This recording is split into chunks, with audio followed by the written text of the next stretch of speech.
Hello, pigeon fanciers in Holland and all over the world. I'd like to tell a little bit of story about this pigeon. The pigeon we call the 48. The pigeon we buy from a fancier in my neighborhood.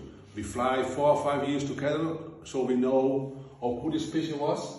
And he was as a yearling, the 3rd best middle distance bird of all Holland. And also he raised 4 or 5 years. What I learned from Mr. Van Loon, his principle was a pigeon who can raise 4 or 5 years very good, and the 5th year same good as a yearling. So a really tough selection. That was his idea for put this pigeon to the breeding loft.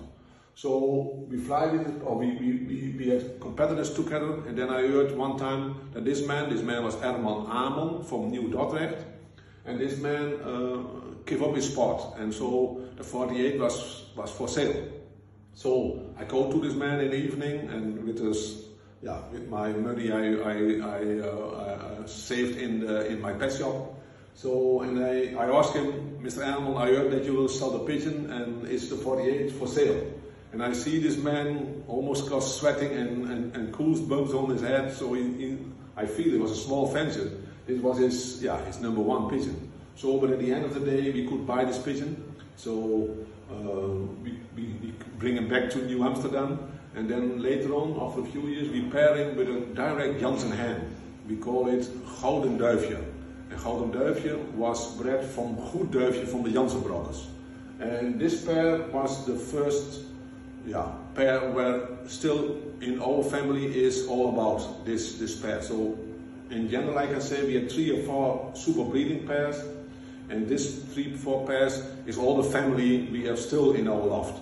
So the 48 pair with the direct Jansen hen was the pair who gave us the Zitter and the Beatrixdoffer and more very good pigeon. And the Beatrixdoffer win by himself a first prize of 10,000 pigeon. And also we give a youngster, we sell to Mr. Kunter Prange. And we call Kunter Prange, call him the 959.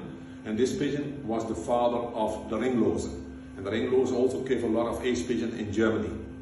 So I think it's a very nice story about, it was a nice pigeon also when we go to the tentoonstelling, to a fair. He also won the first prize, but for me was also #1 that he was a very good raiser and breeder.